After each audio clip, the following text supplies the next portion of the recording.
सुनो दीनूनाथ, बहुत दिन हो गए हैं भाई, कर्ज की आखिरी तारीख पास में है। मुनीम जी ने अपना कर्ज लेने के लिए हमें भेजा हुआ है। भाई आखिर तुम उनका पैसा कब लौटाओगे? भाइयों, आप लोग कुछ महीने और रुक जाइए, मैं मुनीम जी का सारा कर्ज चुका दूंगा। सुनो दीनूनाथ, ये तुम्हारा हर बार का बहाना है। अब तुम्हें जो भी कहना है मुनीम जी के सामने जाकर कहना। चलो हमारे साथ। ठीक है भाइयों, तुम लोग चलो, मैं अभी आता हूँ। ठीक है दीनूनाथ, मुनीम जी ने 10 बजे तक का समय दिया है, भूलना मत। तभी अंजलि दीनूनाथ की बेटी तालाब से पानी भरकर घर लौटती है। पुरानी खाट पर बैठा हुआ दीनूनाथ उससे कहता है, अंजलि बेटी सुनो, आज फिर वह मुनीम जी के आदमी आए थे। बोल रहे थे कि कर्ज चुकाने की आखिरी तारीख पास में है और उन्होंने कहा कि आज मुझे मुनीम जी ने मिलने के लिए बुलाया है। अब मैं क्या करूं बेटा, मेरे पास तो अभी बिल्कुल भी पैसे नहीं बचे हैं। पिताजी, आप बिल्कुल भी चिंता ना करें, मैं हूँ ना। जब तक मेरे हाथ पैर चल रहे हैं, आप कर्ज की बिल्कुल भी फिक्र मत कीजिए। बेटी, यह तेरे बस की बात नहीं है।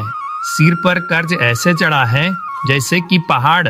मैंने तेरे लिए सब कुछ किया, लेकिन लगता है कि कहीं कोई चूक हो गई।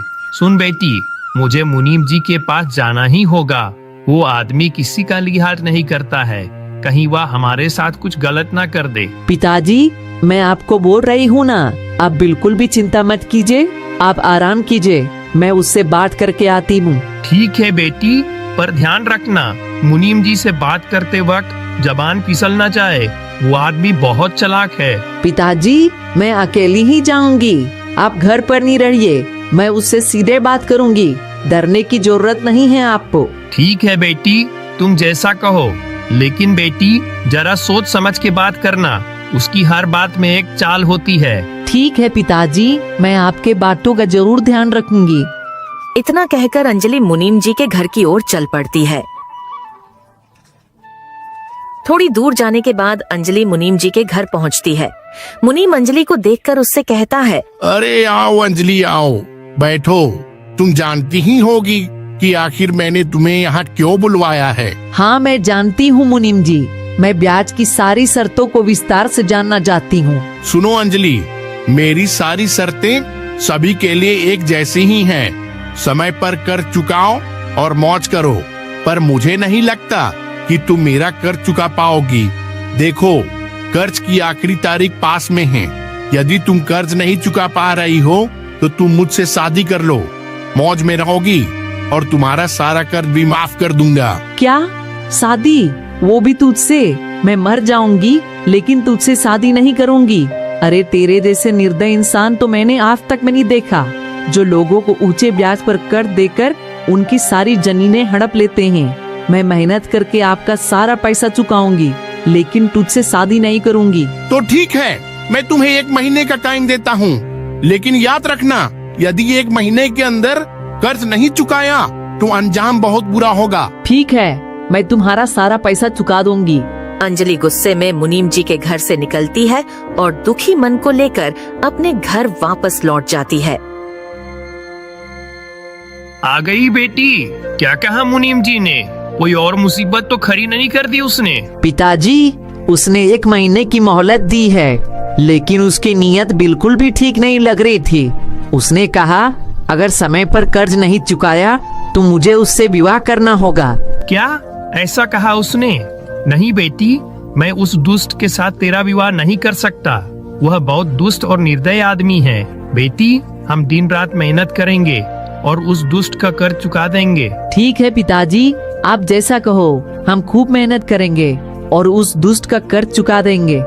अगले दिन से अंजलि लोगों के यहाँ साफ सफाई करने का काम करने लगती है और दीनूनाथ भी काम की तलाश में घर से निकल जाता है।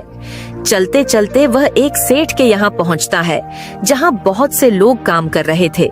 दीनूनाथ सेठ से कहता है, सेठ जी, क्या मुझे कोई काम मिल सकता है क्या? काम तो मिल जाएगा भाई, लेकिन काम बहुत कठिन है, कर पाओगे? हाँ साहब, मैं कर लूँगा, आप बस मुझे काम दे दो। ठीक है भाई, देखो यह जो अनाज की बोरी है ना, यह सारी बोरी उन लोगों के साथ मिलकर गाड़ी से उतारनी है। ठीक है सेठ जी, मुझे काम देने के लिए आपका धन्यवाद। दीनूनाथ भी लोगों के साथ बोरी ढोने लगता है और इसी प्रकार कई दिन बीत जाते हैं। एक दिन सेठ दीनूनाथ से कहता है, देखो भाई दीनूनाथ, अब मेरे पास काम कम हो गया है भाई, इसलिए मैं सिर्फ पुराने लोगों को ही अपने पास रखूंगा। यह लो तुम्हारे अब तक के पैसे।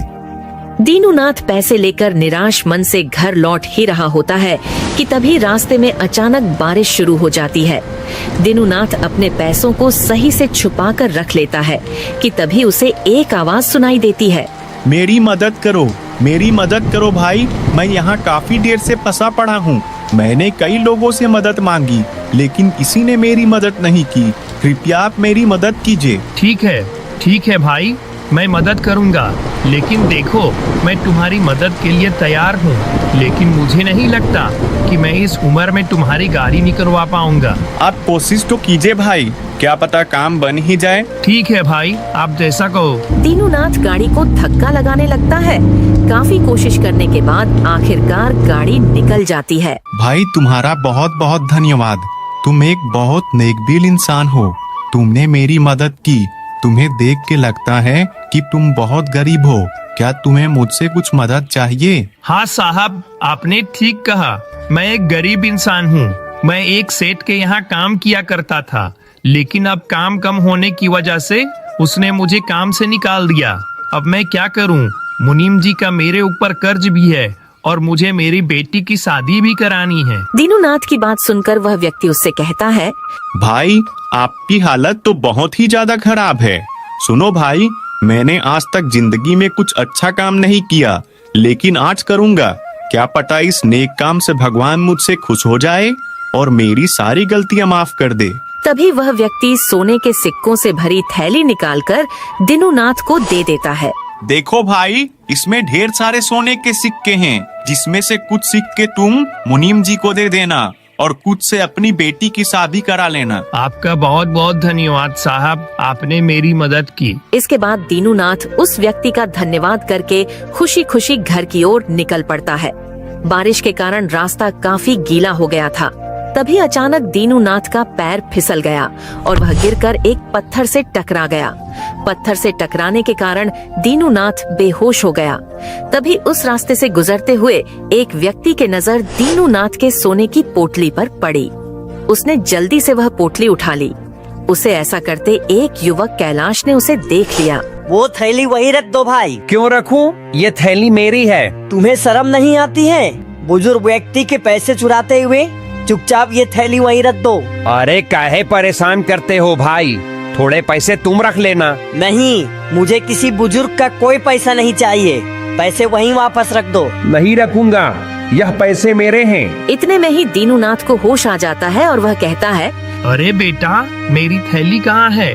कहाँ है मेरी थैली? बाबा, आपकी थैली चोर के पास है। अरे बेटा, ये थैली मेरी है, इसे मुझे वापस कर दो। अरे बुढ़ाओ, चुप कर, यह थैली मेरी है। अरे भाई, तुम झूठ क्यों बोल रहे हो?